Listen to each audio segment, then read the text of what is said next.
Hi everyone, welcome back to my channel. You're here with the Lone Wolf once again. Today's article, daughters need their dads too, even when we're grown up. And the reason I chose this article is because we see men being denigrated so much in the mainstream media, devalued completely, and I spoke about it in my last video. But here on Evie magazine, which actually does put out some pretty good articles that are, fighting our corner, and the article begins, "So Dad, we want to drive to Los Angeles. We're going to see what happens." At 19 years old, my sister and I revealed our plans to our father at the last minute, and we fully expected him to say, no, you're not.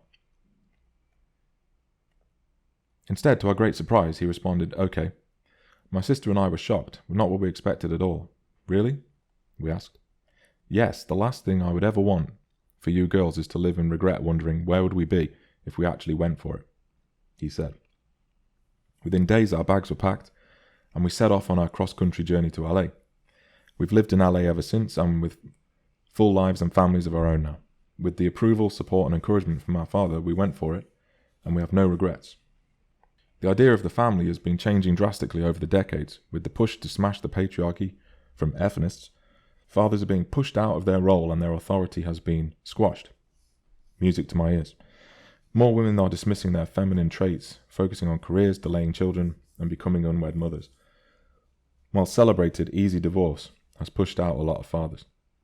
Society has devalued fathers. Fathers aren't necessary, they would like us to believe. More and more, culture is framing the family as whatever a woman wants it to be. Oh, this is brilliant. More recently, celebrity culture has been pushing the idea of solo motherhood, i.e. choosing to be a single mom. Our favourite feminist, Amber Heard, welcomed her first daughter via surrogacy this past April and later stated, "I hope we arrive at a point in which it's normalised to not want a ring in order to have a crib." And people are cheering her on. Girl power. Someone, somewhere wants fathers out, and it's working. Don't try and change it. Just let them destroy the West with their political garbage. It is working. It absolutely is working. I believe the push to tear men down is hurting adult women's relationships with their fathers. It is. Absolutely it is. But they won't realise until it's too late, and when they do realise, none of us will be around to help them out. We'll just be doing whatever we want to do. I'll be out in Eastern Europe somewhere, man. I'll have like a big house, car. I'll be learning golf or something. Dating women as and when I feel like it. And no one's like, I'm just not going to care.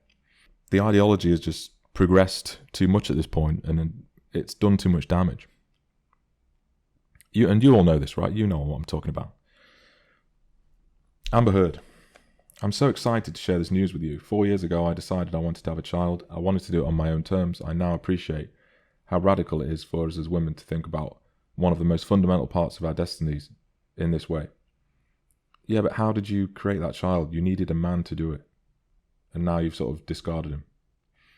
"I hope we arrive at a point in which it's normalised to not want a ring in order to have a crib. A part of me wants to uphold that my private life is none of anyone's business. I also get that the nature of my job compels me to take control of this."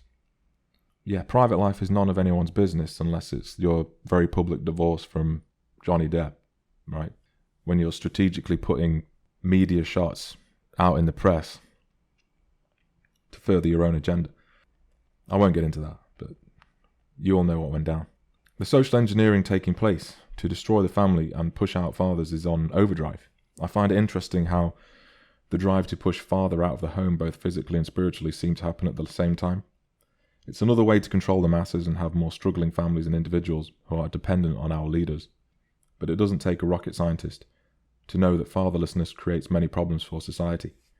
Throw in how they're not giving boys and young men the purpose, support and encouragement they need, and it's hard to imagine things getting better anytime soon.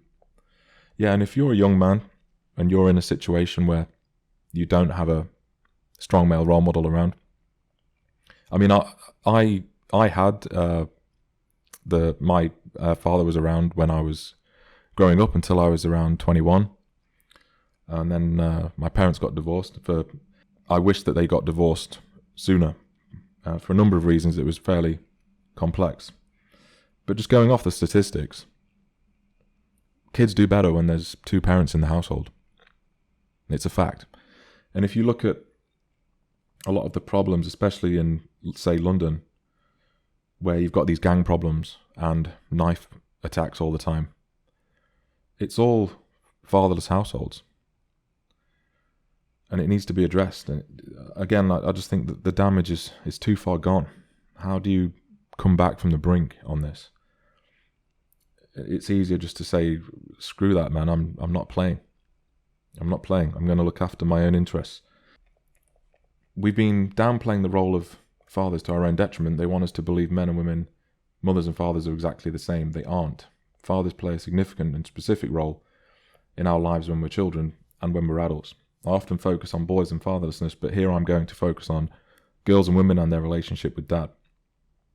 And if you're a young man, like I said, you can get positive male influences in your life that maybe weren't available to you 50 years ago. So whether that's people in media, in film, in books, like strong male characters. I mean, they could even be fictional characters, but there's some positive aspects that you can draw from them. But not just that as well. You can find, I would never presume to be such a figure in this small capacity on this small YouTube channel.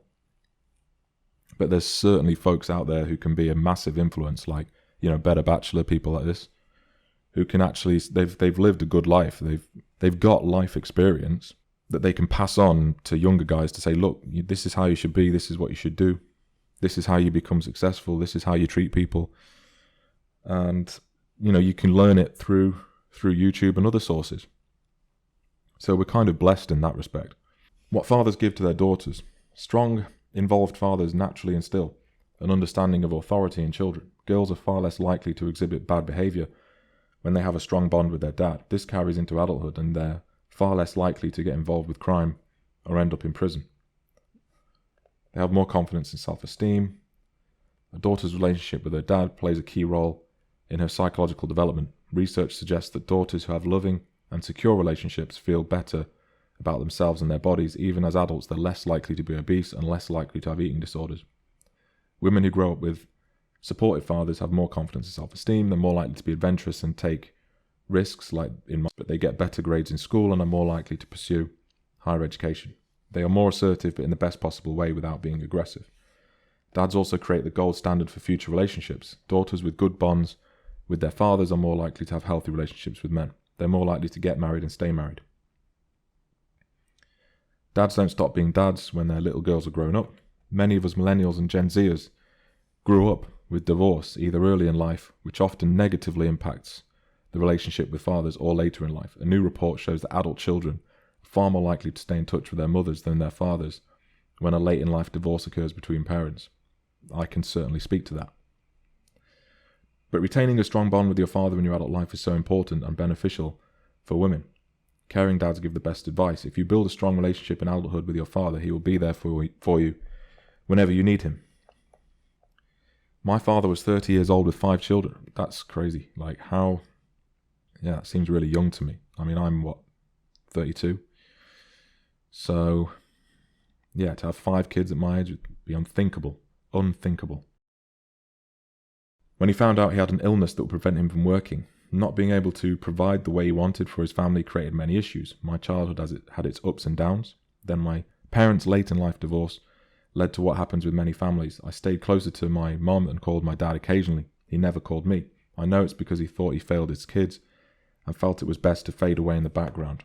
But as I became an advocate for boys, men and fathers and true female empowerment, I gained knowledge on the importance of fathers, and I rekindled my relationship with my dad. I pushed aside any resentment I may have had, forgave him and forgave myself, and started fresh.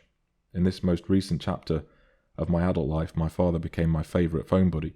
I would call so often I was worried I was annoying him. I wasn't, of course. He would just listen to me babble on forever. He told me stories that he had never told me in the past. He gave me a secret trick to make his perfect barbecue chicken. He gave me relationship advice. We had many laughs, and I'm so happy we did. Over the summer, his health went south rapidly, and he was in the hospital. My whole family rallied together. I'm so proud of them all. My older brother became the Jack from Lost I always knew he would. My older sister went to the hospital almost every day and fed him. My other older sister raced to the hospital from work to be at his bedside. My sister, who lives in LA with me, FaceTimed regularly with her newborn baby on her lap. Say hi to Grandpa. Even as my dad was suffering, I could see the joy in his eyes. The rapid decline in my father's health in his final weeks was agonising, but he had his family with him at all times, whether in person or in spirit. My father passed away peacefully, and I feel at peace.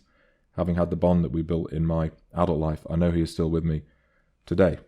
And as a closing message, I have a message for all the ladies out there. It's not too late to build a strong, mutually beneficial relationship with your father, and I hope I can inspire you to do just that.